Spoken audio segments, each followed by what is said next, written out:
Welcome to Rip Daddy's house. I am your host, Dave Makes Noises. You are delightful. Now get ready to open up a whole can of something or other because today we asked the internet, dear players and DMs, what's your best?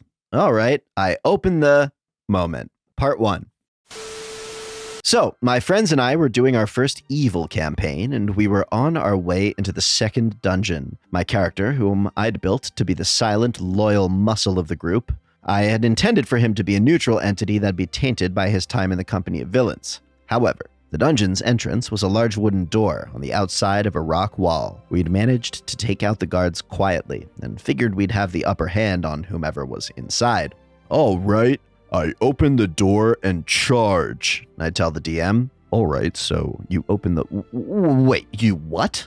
Charge? I repeat, now nervous. You charge onto a rope bridge. I'm gonna need a reflex. Turns out this was the entrance to a cavern. I failed 2 consecutive saves and witnessed my character fall into a splat. From then on, when my friends wanted to taunt me for a terrible idea, they'd just say, that sounds like a rope bridge. Took 10 years to shake that one. XD. I'm not entirely sure if this fits under the prompt, but here's a funny story that happened just yesterday. I was running a one-shot that acts as a prequel to the campaign I plan to start off this week. The party is made up of 2 people, a human wizard and a Genasi ranger. They were approached by a half-elf NPC named Jack, who had recently discovered the tomb of a necromancer called Kalishtar. He asked us if we would go to the dungeon with him and do all the necessary combat. He would let us take any treasure we found in the tomb, but he would get the necromancer's staff. He wanted to study it for scholarly reasons. What the party, and Jack, didn't know was that the staff contained the spirit of Kalishtar. Anyone who picks up the staff must succeed a DC 25 wisdom saving throw or get their body snatched by Kalishtar, undergoing a transformation into the necromancer as a being similar to a lich. The plan was for Jack to take the staff, fail his saving throw, and disappear. When we got to the coffin, which contained the staff, the wizard instantly takes the staff and fails his saving throw, then transforms into the lich. Or that's what would have happened if I wasn't a merciful DM. What actually happened was that the ranger slapped the staff out of the wizard's hand before the transformation could occur. Then Jack took it and got possessed. Minor spoilers for the Curse of Strahd campaign. Not really I opened the door or any deal. Nah, none of that. This is the time my party opened up a dragon. Now, this was my first time playing Dungeons & Dragons, and this was in the Curse of Strahd campaign. We had just come across the green dragon and defeated it. Now, my bard, Sylvia, was attracted and drawn to dragons of any kind, so naturally she wanted to give it a proper burial. My party, on the other hand, were far too concentrated on the giant gold heap behind the dragon. Now, we had 1 bag of holding, and my dungeon master is dropping some hints that we can't come back for the rest of the gold. Our paladin. Abinthy, do you perhaps have any spells that could allow us to carry all this gold? The wizard proceeds to pull out a list of his spells and begins to flip through it. Both the paladin and wizard are busy talking back and forth on ideas. It is then my rogue starts whispering to our half-orc fighter. She then spoke up.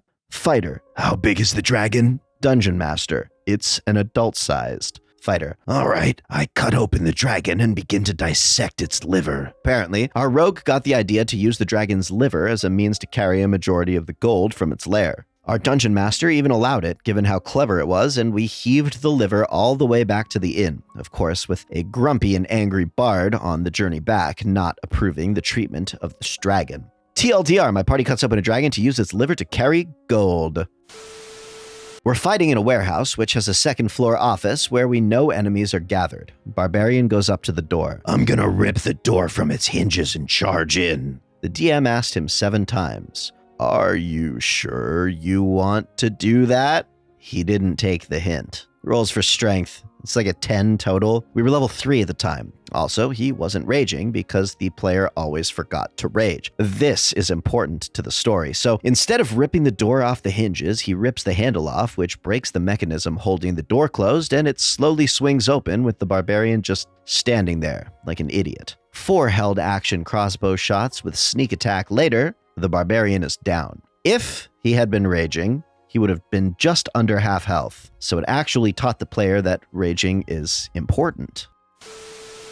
I think the best moment I had like that was during the time me and my party were exploring a sunken ocean temple. A little backstory on this. We as a group were hired by the king to go search for relics of great power from 8 hidden temples in the land, each corresponding to a different element. And we had already gathered 3 of them fairly easily, so by this time we were feeling pretty confident that this one would be no different. We should have known better, as our DM was a master of the curveball out of left field. As we were exploring this temple, my character, a wizard that had been summoned forward in time due to a magical experiment gone wrong, discovered a book towards the end of the temple labeled The Tome of Waves. Now, my dumbass thought this was a spell book pertaining to water-themed magic and immediately picked it up and read it. You find a book on a plinth labeled The Tome of Waves. Nice! I pick it up and examine it closer to see if I can decipher the writing. Are you sure? Yes! Okay. You pick up the book, and upon opening it, only a single word appears on the page. Bloop? Bloop? What the? Just in that moment, the book released about a mega tsunami's worth of water in the span of about 6 seconds, completely washing my wizard and our party out of the temple, which then with the force of water streaming out made the temple fly away, Looney Tunes style, to a different place in the ocean. Turns out that book was what was storing all the water that was meant to be flooding the temple, which we had noted was suspiciously dry and plant life free for an underwater temple. From that point on, Bloop became my nickname whenever we had to deal with anything related to water.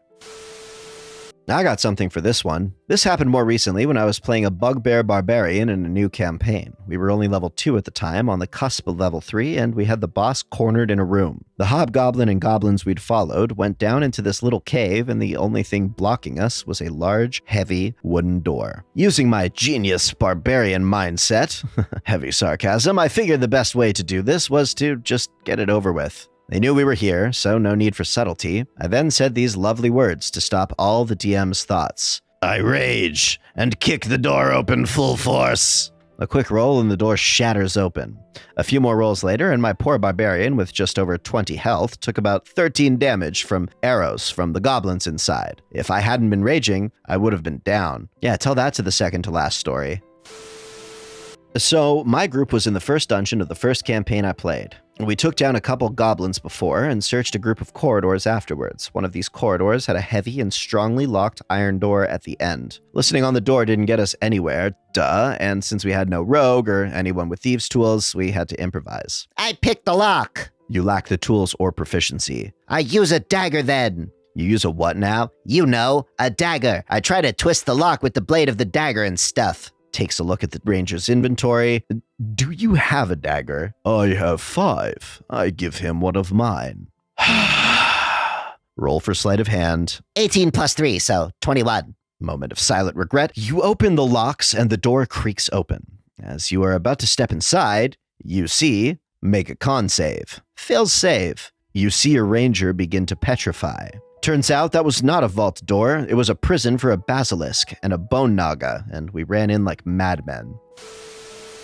Me and my party are in the midst of an abandoned castle in the Feywilds looking for a sylvan child named Meloki. Well, I, the gnome wizard, approach a door that we've been led to believe is the door that leads to a boss fight, wherein we would be fighting a giant spider that kidnapped Meloki. In my infinite wisdom, I decided to kick down the door. Nat 1. My foot gets stuck in the door, and the fighter comes over to show me how it's done and attempts to kick in the door. He rolls a 4. The DM decides that if he makes a strength saving throw, he won't get stuck.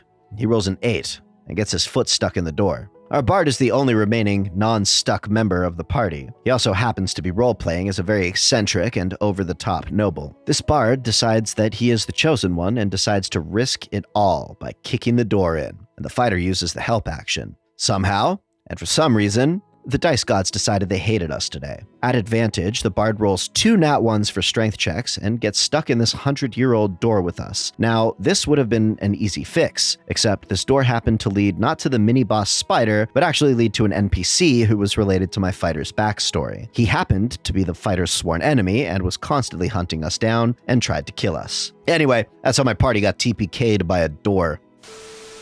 TLDR, party see cloaks scattered around a cave. Warlock immediately decides to put one on. Chaos ensues. This isn't exactly an alright, I open the kind of moment, but very similar in context. So to set the scene, I'm the DM of a homebrewed campaign for my group of 5 players, who at the time consisted of a half-orc warlock, elf barbarian, human monk, tiefling warlock, and elf rogue. They were trying to gain access to a resistance deep within the heart of the country of Akril in an effort to thwart the growing powers of the dark family that was controlling the country and currently at war with its neighbor. To gain access, one of the resistance agents set them on some tasks that were part of the growing plans to take over the country. So they found themselves in a cave that was like a small island surrounded by water. In a sort of semicircle across the back laid 4 doors with various symbols. This was for a trial they were trying to complete to access a vault of powerful magic weapons required for future use. On this island in the cave, there were chests and peculiar blue cloaks scattered about. After some investigating and reading, the warlock walked up to a cloak, and without considering why they were just spread out, he said, "I'm going to pick up and put on the blue cloak." So immediately upon doing this, the cloak was turned around and revealed to be a cloaker,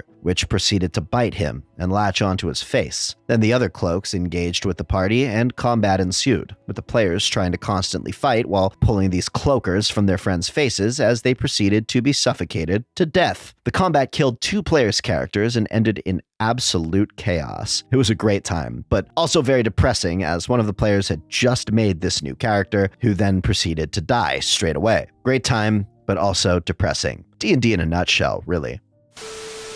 Hello, my darling friend, and thank you for hanging out till the end. If you opened a thing that can be open to surprising results, feel free to share it in the comments below. If you have another story you'd like to share with our community, please share it with our official subreddit, r/MrRipper, where we gather stories for YouTube videos just like this one. If you're a DM or a player looking for a group, feel free to check out MrRipper's Group Finder Discord server, a server purpose-built to, that's right, help you find a group. I hope that this week you tell somebody you love them. Feels good, doesn't it? If you love me and you want to hang out sometime, check out my Twitch channel, www.twitch.tv/DaveMakesNoises, where I live stream live looping jams and improvise the words as we go.